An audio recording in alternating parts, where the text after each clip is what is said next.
میرے عزیز طلباء و طالبات، کہا جاتا ہے کہ زندگی ایک سفر ہے جو موت پر اختتام پذیر ہوتا ہے، اور دنیا میں آنے والے ہر شخص کو واپس خدا تعالیٰ کے پاس لوٹ کر جانا ہے، لیکن غیر معمولی صلاحیتوں کے حامل وہ لوگ ہوتے ہیں جو اپنے نقوش دنیا پہ چھوڑ کے جاتے ہیں، اور انہی کارناموں کی بنیاد پر، انہی خدمات کے صلے میں دنیا انہیں یاد کرتی ہے۔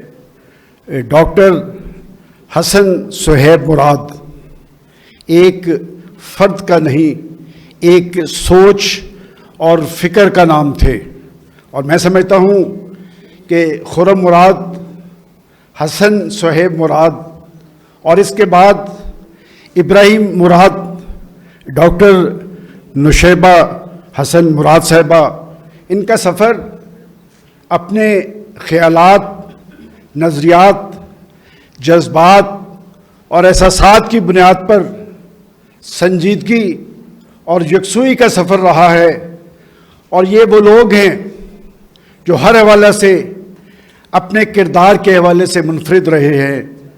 حسن صہیب مراد کی تحریروں پر مشتمل یہ کتاب علم، عمل اور زندگی، یہ اپنے نام کے حوالے سے ایک منفرد کتاب ہے جس کا اسلوب بھی منفرد ہے، اور میں سمجھتا ہوں کہ صاحب کتاب پر کسی وقت تو آزاد شاعری کے باکمال شاعر ہونے کا گمان ہوتا ہے، جس کا ہر لفظ حقیقت ہے۔ ان کی تمام تحریریں دراصل عمل کا نچوڑ ہیں، اور بنیاد اس فکر کی علم ہے۔ عمل کی جدوجہد نے اسے کامیاب زندگی میں ڈالا ہے۔ میں نے اس کتاب پر جو طائرانہ نظر ڈالی ہے، اس کے مختلف ابواب کا ذکر تو ہو گیا ہے، لیکن سب سے زیادہ جو ابواب ہیں وہ لیڈرشپ سے متعلقہ ہیں، اور تقریباً 15 سے 20 ان کے ابواب جو ہیں لیڈرشپ کے حوالے سے ہیں، جس میں قیادت کی اہلیت کی بات کی گئی ہے، قیادت کے انتخاب کی بات کی گئی ہے، قائد دلوں کا فاتح کیسے بنتا ہے یہ بات کی گئی ہے، بحران میں لیڈرشپ کا کردار کیا ہوتا ہے، قائد اور قیادت کا انتخاب کیا ہے، قیادت اور اس کا شعور کیسا ہونا چاہیے، قیادت لوگوں کے لیے رول ماڈل کیسے بنتی ہے۔ دیکھیں، جب ہم اپنی اسلامی تاریخ پہ نظر دوڑاتے ہیں تو ہماری لیڈرشپ وہ لیڈرشپ ہے کہ جس کے بارے میں اس کے دشمن بھی اسے صادق اور امین کہتے ہیں۔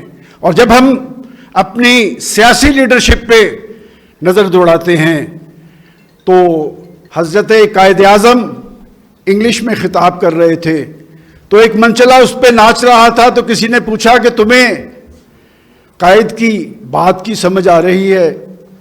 تو اس نے کہا کہ یہ جو بات کہہ رہا ہے یہ سچ کہہ رہا ہے۔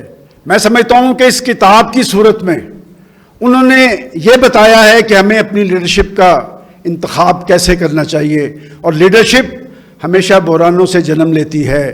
لیکن مجھے بڑے افسوس سے کہنا پڑتا ہے کہ آج اگر پاکستان کے سب سے بڑے بحران کا ذکر کیا جائے تو ہم لیڈرشپ کے بحران میں مبتلا ہیں۔ ہمارے پاس کوئی کریڈیبل لیڈرشپ نہیں ہے، اس لیے کہ ہماری لیڈرشپ ایک وقت میں لاکھوں لوگوں سے مخاطب ہو کے کہتی ہے کہ میں اپنی قوم سے سچ بولوں گا، لیکن جب وہ مسند اقتدار پہ آتے ہیں تو ان کا عمل اس سے الٹ ہوتا ہے۔ اور یہی ہمارا قومی المیہ ہے کہ ہمارے قول و فعل میں تضاد ہے۔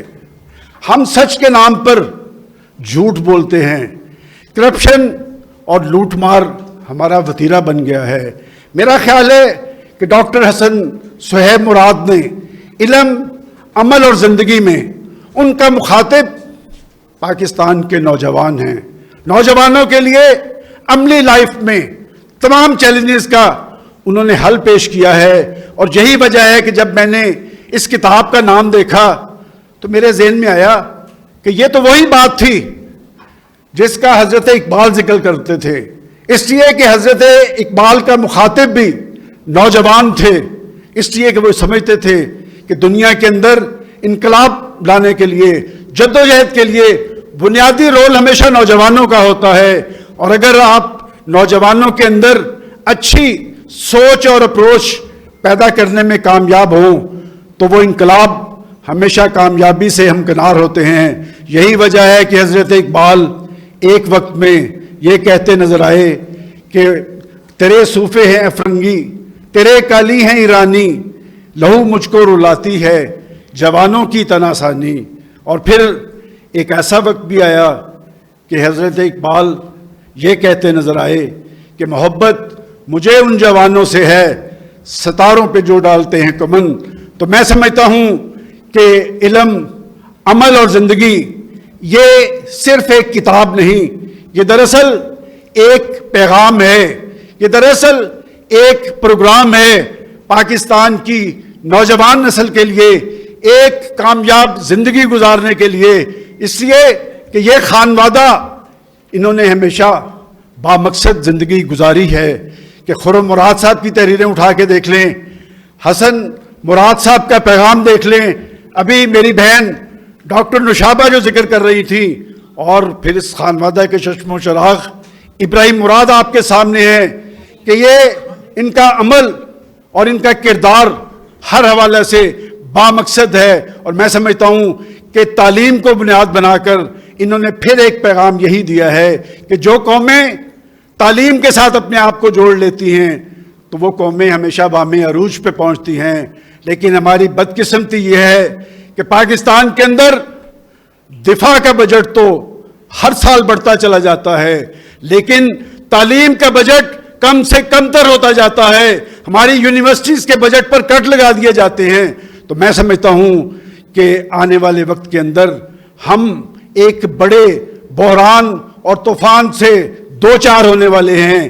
اس صورتحال کے اندر ہمیں علم، عمل اور زندگی کی طرف واپس لوٹنا ہے. اور میں سمجھتا ہوں کہ اگر جس اپروچ کا اظہار حسن صہیب مراد صاحب نے اپنی قصہ کتاب میں کیا ہے، اگر واقعتاً ہم اس پیغام کو اپنی نئی نسل کے اندر پیدا کرنے میں کامیاب ہوں گے تو یقیناً پاکستان کا مستقبل روشن ہوگا. اور میں ایک بات جو کسی المیہ سے کم نہیں کہ ہم مضبوط پاکستان کا ذکر کرتے ہیں، ہم خوشحال پاکستان کا ذکر کرتے ہیں، لیکن ہم تلخ حقائق سے ہمیشہ صرف نظر برتتے ہیں. اور اس کی بڑی وجہ یہ ہے، جیسے میں پہلے کہہ چکا ہوں، کہ ہمارے قول و فعل میں تضاد ہے. اور ایک طرف ہم نیوکلیئر پاکستان ہے، دوسری طرف ہمارا پاکستان اندھیروں میں ڈوبا ہوا ہے، غربت ہے، ننگ ہے، افلاس ہے، پسماندگی ہے. اور پھر میں یہی بات کہوں گا کہ اس کی بڑی وجہ یہ ہے کہ ہمارے پاس ایک کریڈیبل لیڈرشپ نہیں. اور جب تک ایک کریڈیبل لیڈرشپ ہم پیدا کرنے میں کامیاب نہیں ہوں گے، ہم مقاصد پاکستان کی تکمیل نہیں کر سکیں گے. شکریہ.